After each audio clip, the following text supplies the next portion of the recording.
100 दिनों बाद दिल्ली में सक्रिय हुए केजरीवाल। दिल्ली के हार के बाद अज्ञातवास में चले गए थे। उनकी राजनीति को लेकर कई तरह की अटकलें थी। क्या दिल्ली की राजनीति छोड़ देंगे केजरीवाल? दिल्ली चुनाव के बाद अरविंद केजरीवाल ने पंजाब का रुख किया था और उनके साथी सत्येंद्र जैन और मनीष सिसोदिया भी पंजाब का रुख किया था। पंजाब को सुधारने और नई छाप छोड़ने के लिए आम आदमी पार्टी के शीर्ष नेता भगवंत मान की मदद कर रहे थे और अच्छा रिजल्ट भी दिख रहा था। लेकिन अब खबर है कि अरविंद केजरीवाल 100 दिनों बाद दिल्ली की राजनीति में लौट रहे हैं और इसको लेकर टीवी9 भारतवर्ष ने एक रिपोर्ट की है। उसकी माने तो 100 दिनों बाद दिल्ली में अरविंद केजरीवाल दिखे हैं।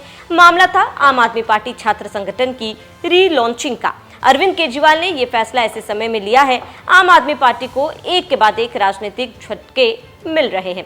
ऐसे में आपने अपने सबसे बड़े चेहरे अरविंद केजरीवाल को दिल्ली की राजनीति में उतारकर अपने खिसकते हुए जनाधार को रोकने का दांव खेल दिया। अरविंद केजरीवाल और पार्टी में नंबर 2 की हैसियत रखने वाले मनीष सिसोदिया विधानसभा चुनाव में हारने के बाद दिल्ली से दूरी बना ली थी। इन दोनों की नेताओं के खुद को पंजाब में सक्रिय कर लिया था और आतिशी के भरोसे दिल्ली को छोड़ रखा था। उसके चलते आम आदमी पार्टी में बिखराव शुरू हो गया और एक के बाद एक सियासी झटके लगने लगे। एमसीडी में कैसे आप हारी और कैसे पार्षद आप छोड़कर बीजेपी ज्वाइन कर ली, आपने देखा ही होगा। लेकिन किसी नेता ने कोई ठीक से बयान तक नहीं दिया था। ऐसे में दिल्ली की सियासत में यूथ विंग के जरिए पार्टी को दोबारा से उभारने की स्ट्रेटेजी के साथ केजरीवाल मैदान में उतर गए हैं और यही कहा जा रहा है कि अब बीजेपी के लिए सिरदर्द बनने वाला है। जानकारी देते चले कि दिल्ली की सत्ता से हाथ धोने के बाद अरविंद केजरीवाल अपने खिसके हुए जनाधार को दोबारा से जोड़ने की कवायद शुरू कर दी है। मंगलवार को दिल्ली के कॉन्स्टिट्यूशन क्लब में केजरीवाल ने पार्टी के छात्र संगठन को रीलॉन्च किया। इस छात्र संगठन का नया नाम association of students for alternative politics ASAP रखा है। इससे पहले आम आदमी पार्टी ने छात्र युवा संघर्ष समिति CYSS के नाम से अपना एक छात्र संगठन शुरू किया था। इस संगठन ने DU में छात्र संघ का चुनाव भी लड़ा था, लेकिन अब इसे बदलकर ASAP रखा है। छात्रों को संबोधित करते हुए आम आदमी पार्टी के संयोजक ने और क्या कहा, आप सुनिए। आज यहाँ पे आए हुए मेरे सभी युवा साथियों को मेरा नमस्कार। आप लोगों के बीच में, युवाओं के बीच में आज आके बहुत अच्छा लग रहा है। अभी बताया गया कि यहाँ पे Delhi university, IIP university, Haryana से, पंजाब यूनिवर्सिटी से और भी कई जगह से, गुजरात से कई युवा साथी, कई स्टूडेंट्स रिप्रेजेंटेटिव्स आए हुए हैं। आप सब लोगों का आज यहाँ पे स्वागत है और मुझे बेहद खुशी है कि आज आम आदमी पार्टी का ये स्टूडेंट विंग लॉन्च हो रहा है जिसका नाम है ASAP, association of students for alternative politics. ये ऑल्टरनेटिव पॉलिटिक्स क्या है और मेन स्ट्रीम पॉलिटिक्स क्या है? आज हमारे देश के सामने बहुत सारी समस्याएं हैं। किसी भी देश के सामने किसी भी वक्त समस्याएं तो होती हैं, लेकिन जिस किस्म की समस्याएं आज हमारे देश के सामने हैं, बेसिक समस्याएं हैं। खाने को नहीं है, पढ़ाई नहीं है, कोई बीमार हो जाए तो इलाज नहीं है। 75 साल हो गए देश को आज़ाद हुए, अस्पताल नहीं है, दवाइयाँ नहीं हैं, सड़कें नहीं हैं, बेरोज़गारी है। खुश कौन है? कोई नहीं है। स्टूडेंट्स दुखी हैं, महिलाएं दुखी हैं, व्यापारी दुखी हैं, इंडस्ट्री का बुरा हाल है, चारों तरफ बुरा हाल है। और क्यों? उन सारे समस्याओं की जड़ एक ही है और वो है आज की राजनीति, जिसे हम मेन स्ट्रीम पॉलिटिक्स कहते हैं। ये कांग्रेस, बीजेपी और दूसरी पार्टियों की जो राजनीति है, जो 75 साल से चली आ रही है, जो एक ही ढर्रे पे चली आ रही है, जिसे हम मेन स्ट्रीम पॉलिटिक्स कहते हैं। ये मेन स्ट्रीम पॉलिटिक्स जो 75 साल से चली आ रही है, ये आज हमारे देश की सभी समस्याओं की जड़ है। अभी किसी वक्ता ने बिल्कुल सही कहा कि हमारी ज़िंदगी के हर मुद्दे को राजनीति टच करती है। कई बच्चों से बात करो, या मिडिल क्लास के लोगों से बात करो, वो कहेंगे I have nothing to do with politics. You bloody well you should have something to do with politics. ये जो बिजली आ रही है, ये भी राजनीति की वजह से आती है।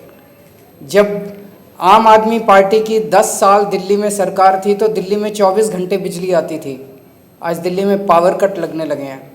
तो आपके घर में बिजली आएगी कि नहीं आएगी, इसमें भी राजनीति है।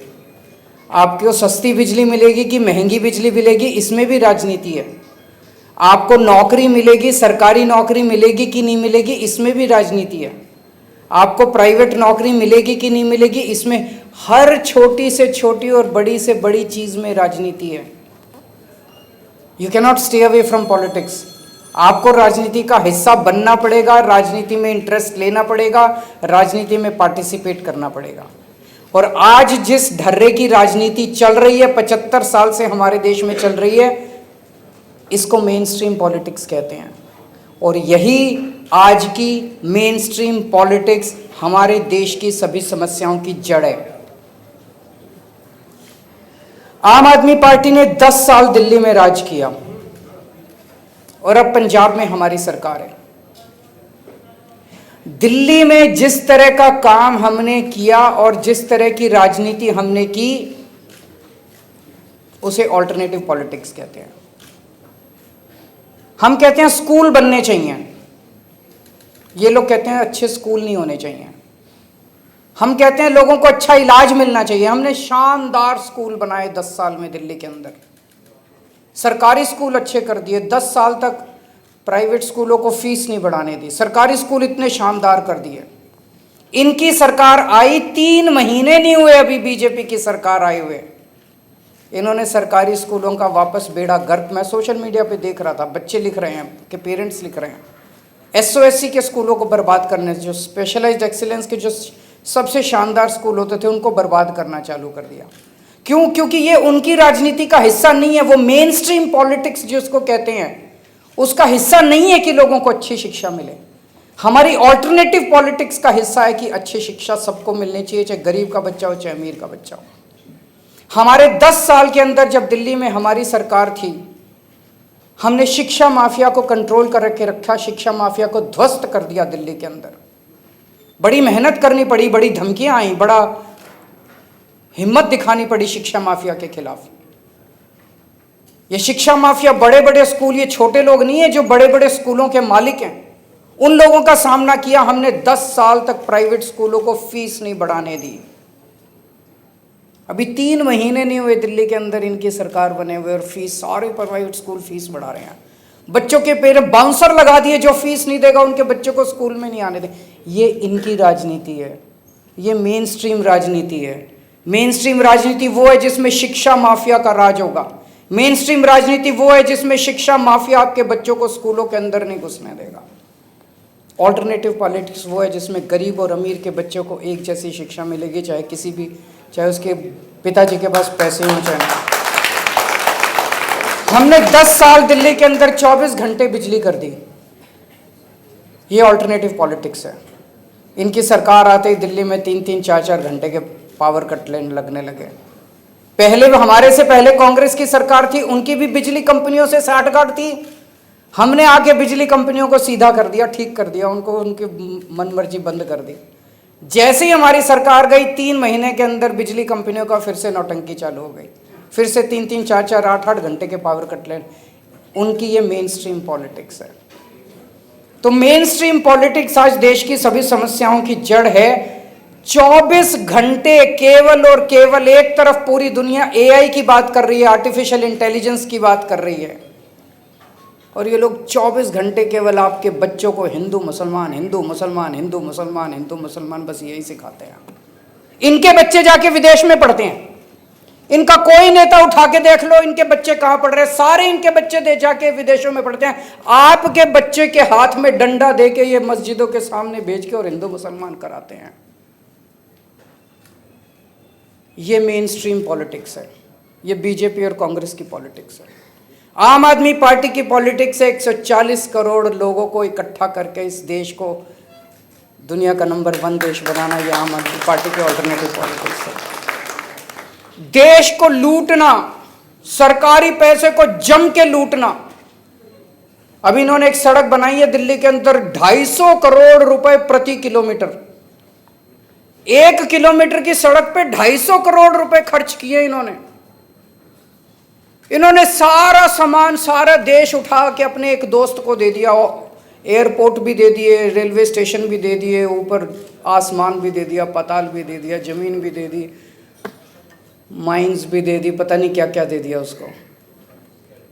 जम के भ्रष्टाचार करना, चाहिए ये पार्टी की सरकार हो चाहे उस पार्टी की सरकार हो, उसको मेन स्ट्रीम पॉलिटिक्स कहते हैं। और एक एक पैसे को बचा के जनता के भले के लिए इस्तेमाल करना, ईमानदारी से सरकार चलाना, उसको ऑल्टरनेटिव पॉलिटिक्स कहते हैं। हमारी पार्टी बनी थी उसके पहले कहते थे ईमानदारी से चुनाव नहीं लड़े जा सकते, चुनावों में तो 2 नंबर का पैसा इस्तेमाल करना ही पड़ता है। हमारी पार्टी ने ईमानदारी से चुनाव लड़ा और चुनाव जीत के दिखाया। बेईमानी से चुनाव लड़ना, हिंसा से चुनाव लड़ना, गुंडागर्दी से चुनाव लड़ना, गलत वोट ऐड करवाना, ठीक लोगों के वोट कटवाना, वोटर लिस्ट से छेड़खानी करना, ये मेन स्ट्रीम पॉलिटिक्स है। और ईमानदारी से लोगों का दिल जीत के चुनाव जीतना, ये ऑल्टरनेटिव पॉलिटिक्स है। जो आपके खिलाफ बोले उसको पकड़ के जेल में डालना, ये मेन स्ट्रीम पॉलिटिक्स है। और लोगों को विरोधी विचारधारा को अपना पक्ष रखने की आज़ादी देना, ये ऑल्टरनेटिव पॉलिटिक्स है। गुंडागर्दी करना, गालियां देना, हिंसा करना, डराना, धमकाना, ये इनकी मेन स्ट्रीम पॉलिटिक्स है। और इस देश का विकास करके ऊंचाइयों पे ले जाना, ये हमारी ऑल्टरनेटिव पॉलिटिक्स है। एक बच्चा जब कॉलेज में एडमिशन लेता है, मैं सोच रहा था 16 साल का 17 साल का बच्चा कॉलेज में जाता है, वो आइडियलिज्म से भरा होता है, वो कुछ करना चाहता है देश के लिए, समाज के लिए। और वहाँ जब जाता है तो वहाँ स्टूडेंट पॉलिटिक्स देखता है, गुंडागर्दी, मारकाट, और वो उसी का हिस्सा बन जाता है। कई बच्चे उसी का हिस्सा बन जाते हैं। इसे ख़त्म करना है हमें। एक इस किस्म की ऑल्टरनेटिव पॉलिटिक्स तैयार करनी है। बच्चों के अंदर स्टूडेंट पॉलिटिक्स केवल चुनाव लड़ने की पॉलिटिक्स नहीं होनी चाहिए। चुनाव लड़ना तो स्टूडेंट पॉलिटिक्स का एक हिस्सा होना चाहिए। जैसा भी बताया गया, केवल 5% कॉलेजेस के अंदर देश में चुनाव होते हैं, बाकी जगह चुनाव नहीं होते हैं। तो स्टूडेंट्स के ढेर सारे ग्रुप्स बनाए जाएंगे, डिस्कशन ग्रुप्स बनाए जाएंगे, सोशल ग्रुप्स बनाए जाएंगे, कल्चरल ग्रुप्स बनाए जाएंगे, जिसमें स्टूडेंट्स को सोशल कल्चरल एक्टिविटीज़ करने के लिए, समाज के साथ जुड़ने के लिए बहुत सारे एवेन्यूज़ प्रोवाइड किए जाएंगे। ऐसा मैं उम्मीद करता हूँ एसएप के ज़रिए देश के हर कॉलेज के अंदर इस तरह का माहौल तैयार किया जाएगा। लोगों को ऑल्टरनेटिव पॉलिटिक्स और मेन स्ट्रीम पॉलिटिक्स के बारे में सोचने के लिए मजबूर किया जाएगा। और हमारी उम्मीद है एक ऐसा समय आएगा जब आज जो पार्टियां मेन स्ट्रीम पॉलिटिक्स कर रही हैं, इस मेन स्ट्रीम पॉलिटिक्स को हटा के आम आदमी पार्टी की जो ऑल्टरनेटिव पॉलिटिक्स है, ये देश की मेन स्ट्रीम पॉलिटिक्स बनेगी, ऐसा मैं उम्मीद करता हूँ। और एसएप के ज़रिए पूरे देश के अंदर एक नई जनरेशन, पूरी की पूरी एक नई जनरेशन तैयार की जाएगी जो देश के लिए काम करेगी, राजनीति की परिभाषा बदलेगी। आज जैसा मैंने शुरू में कहा था, किसी भी बच्चे से पूछो, मिडिल क्लास वाले से पूछो, वो कहेगा I don't want to be part of politics, I have nothing to do with politics. Politics इतना गंदा शब्द हो गया, इसको सही बनाया जाएगा। जो ऑल्टरनेटिव पॉलिटिक्स की मैंने बात की, जो विकास के लिए, देश के लिए प्यार और मोहब्बत की पॉलिटिक्स, उसको मेन स्ट्रीम पॉलिटिक्स बनाया जाएगा। मैं उम्मीद करता हूँ कि एक ऐसी जनरेशन तैयार की जाएगी पूरे देश के अंदर जो देश के लिए काम करे। बहुत बहुत शुक्रिया एंड बेस्ट ऑफ लक।